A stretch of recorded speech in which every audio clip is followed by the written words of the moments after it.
Hello and welcome to Otaku Sanskriti, an anime discussion channel from India. तो guys आज हम discuss करने वाले हैं वन पीस मांगा चैप्टर 1012। अगर आप लोगों ने मांगा चैप्टर नहीं पढ़ा है या आप सिर्फ एनिमे देखते हैं तो ये वीडियो मत देखिए क्योंकि इसमें डेफिनेटली स्पॉयलर्स है। तो चलिए डिस्कशन शुरू करते हैं। तो चैप्टर शुरू हुआ था कीकू और ईजो के कॉन्वर्सेशन के साथ, जहाँ दोनों काफ़ी खुश थे एक दूसरे के साथ होने के बाद में इतने सालों बाद। इवन दो कीकू काफ़ी वुंडेड था, ये काफ़ी स्वीट सा रियूनियन था दोनों भाइयों के बीच।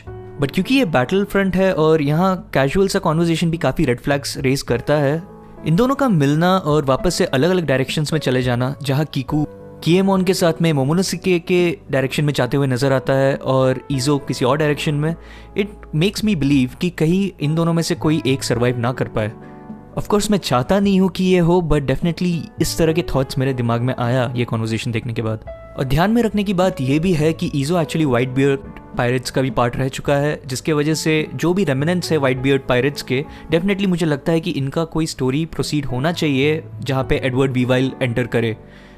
एंड ऑफ कोर्स लूफी के ग्रुप में अगर व्हाइट बियर्ड पायरेट्स के ग्रुप मेंबर्स अगर सपोर्ट करे फ्यूचर में तो डेफिनेटली वो काफ़ी बड़ा पावर बूस्ट भी होगा।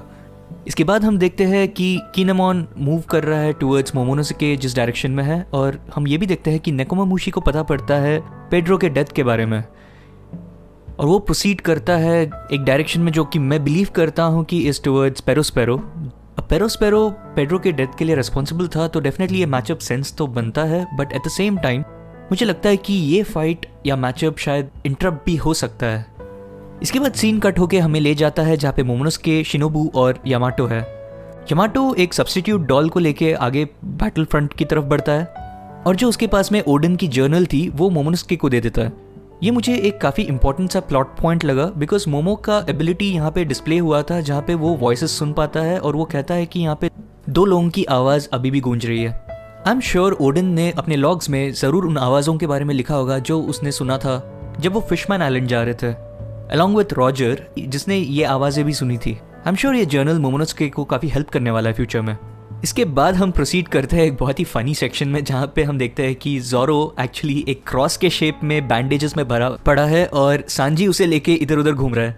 जो हमें रिकैप में पता पड़ता है कि लॉ और ज़ोरो एक्चुअली आसमान से गिर रहे थे और सीधा सांजी पे आ गिरते हैं, या फिर एक तरह से कहा जाए तो सांजी उन्हें पकड़ लेता है, जो कि ऑब्वियसली उसे कतई पसंद नहीं।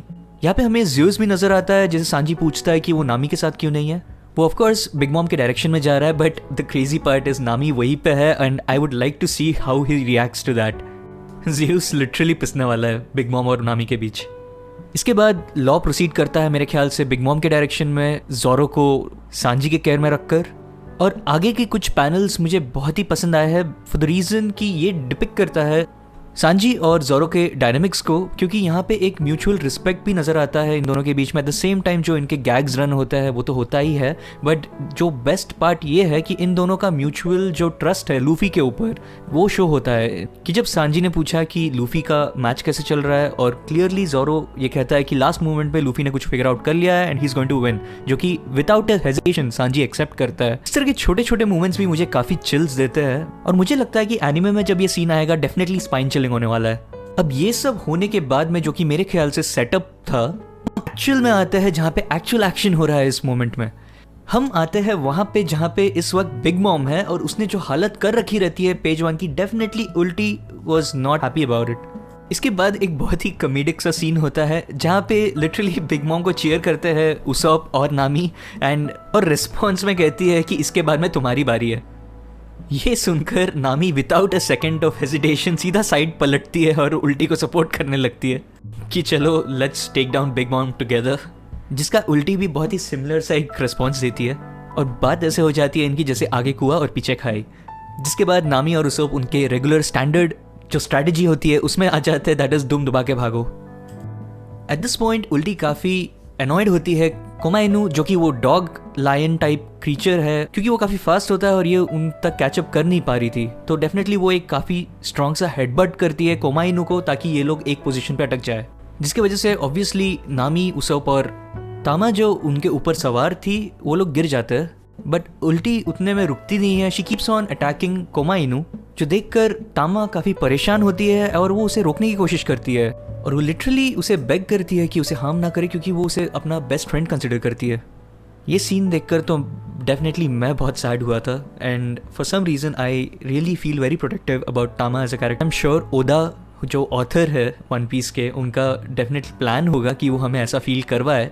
कमेंट्स में लिखो कि आप लोग भी ऐसे फील कर रहे थे क्या इस सीन पर।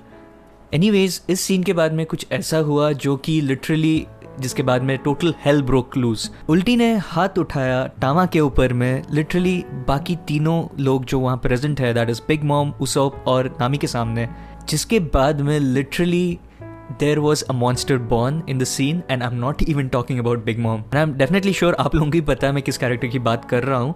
उसोप और बिग मॉम ने लिटरली जो मैंने एक्सपेक्ट किया था रिएक्शन वही दिया, जहाँ उसोप कहता है कि नामी टामा को उठाओ और हम भाग रहे हैं यहाँ से, और बिग मॉम का रिस्पॉन्स ऑब्वियस सा था कि she was going to get very angry because वो काफ़ी एक प्रोटेक्टिव सा बिहेवियर डिस्प्ले करती है टुवर्ड्स टामा, जो कि हमने ऑलरेडी देख चुके हैं पिछले चैप्टर्स में।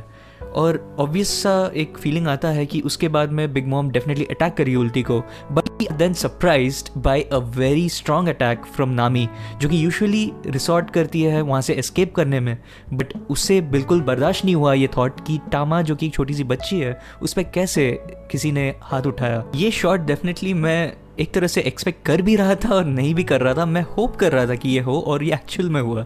तो even though I kind of was hoping, I was surprised, but nevertheless ये एक बहुत ही एपिक सीन था and I am really stoked to see अगले चैप्टर में किस तरह से ये स्टोरी प्रोग्रेस होता है। बट ये सीन के साथ में हमारी जो पॉसिबिलिटीज़ हम जो सोच रहे थे कि बिग मॉम शायद खुद को अलाइन करेगी स्ट्रॉ हैट्स के साथ में, वो काफ़ी स्ट्रॉन्ग होते हुए नज़र आता है। एंड जो एक पर्सनल डायनामिक्स है बिटवीन बिग मॉम एंड नामी, जो कि हमने पहले भी देखा है, लोला और शॉन जो दोनों काफ़ी अच्छे दोस्त हैं नामी के, उन्होंने पहले से बोल रखा था कि कभी अगर कोई मुसीबत आए तो you can definitely depend on our mother.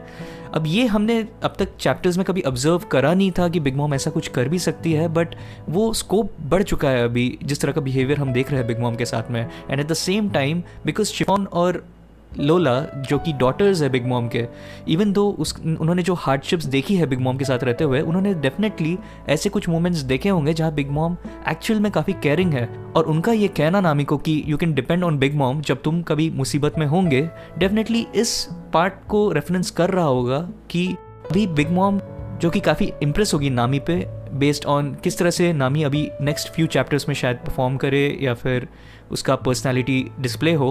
And क्या पता ये उस तरह की कैरेक्टर बन जाए बिग मॉम नामी के लिए, जो कि जैसे रेलिंग है लूफी के लिए और जैसे है जोरो के लिए। ऑल इन ऑल मुझे ये चैप्टर पढ़ने में बहुत मज़ा आया।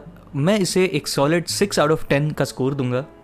तो आज के वीडियो के लिए बस इतना ही। अगर आप लोगों को ये वीडियो पसंद आया तो click on that like button, comment and share this video and subscribe to my channel otaku Sanskriti. आपको इस वीडियो का आर्ट पसंद आया जो कि वीडियो में चल रहा था, तो definitely go and follow Himanshu art, जो कि एक बहुत ही अमेजिंग आर्टिस्ट है, ऑन इंस्टाग्राम, जिसका लिंक मैंने डिस्क्रिप्शन में डाल रखा है। होता है कि आपको इस तरह का फॉर्मेट पसंद आए। That is it from my side. This is Devjeet and I will see you next time.